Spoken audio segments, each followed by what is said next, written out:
Pemirsa, Kementerian Lingkungan Hidup masih menunggu hasil uji laboratorium terkait dugaan cemaran pestisida di Sungai Cisadane, Tangerang. Hasil tersebut diperlukan untuk memastikan kondisi baku mutu sungai saat ini.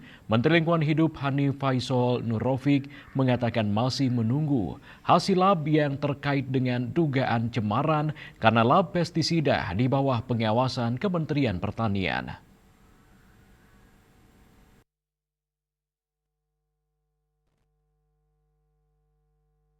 Menteri Lingkungan Hidup Hanif Faisal Nurrofik mengatakan Kementerian Lingkungan Hidup masih menunggu hasil uji laboratorium terkait dugaan cemaran pestisida di Sungai Cisadane, Tangerang. Saat ini masih menunggu hasil lab yang terkait dengan dugaan cemaran karena lab pestisida di bawah pengawasan Kementerian Pertanian. Ia juga menjelaskan KLH belum memiliki laboratorium yang lengkap untuk menangkap seluruh parameter cemaran pestisida. Menurutnya hasil uji laboratorium tersebut baru akan keluar hari ini.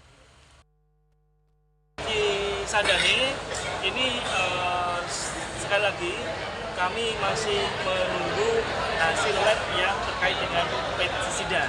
Karena lab pestisida ini di bawah pengawasan dari Kementerian Pertanian. Labnya ini khusus, ada 2 lab, yaitu lab IPB dan saya lupa namanya. Ini memerlukan waktu agak lama untuk yang parameter pestisida. Di Kementerian Lingkungan Hidup kita belum memiliki parameter itu. Mungkin ke depan kita akan lengkapi sejak kejadian ini. Tapi kita memiliki lab-lab pertanian yang bisa menangkap parameter itu. Kita dijanjikan tanggal 25 baru keluar itu. Ini sekarang tanggal berapa ya? Mungkin hari ini kita akan tanyakan apakah sudah keluar itu. Kalau itu sudah keluar, maka kita akan memasukkan besaran komponen variabel itu di dalam modeling kita, dan ini kita akan langsungkan melakukan gugatan perdata ya pada kasus Cisadane maupun FOFAK yang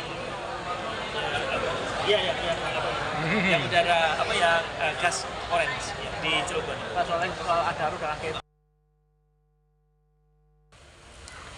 Sebelumnya Menteri Lingkungan Hidup menyebut telah menyiapkan gugatan terhadap PT Biotek Sarantadama sebagai pemilik gudang penyimpan pestisida yang diduga telah mencemari aliran Sungai Cisadane dengan luasan kurang lebih 22,5 km.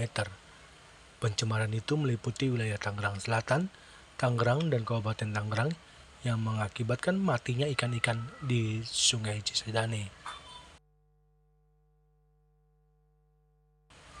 Dari Jakarta, Julius Wata dan Ketut Sumadi Hasa melaporkan.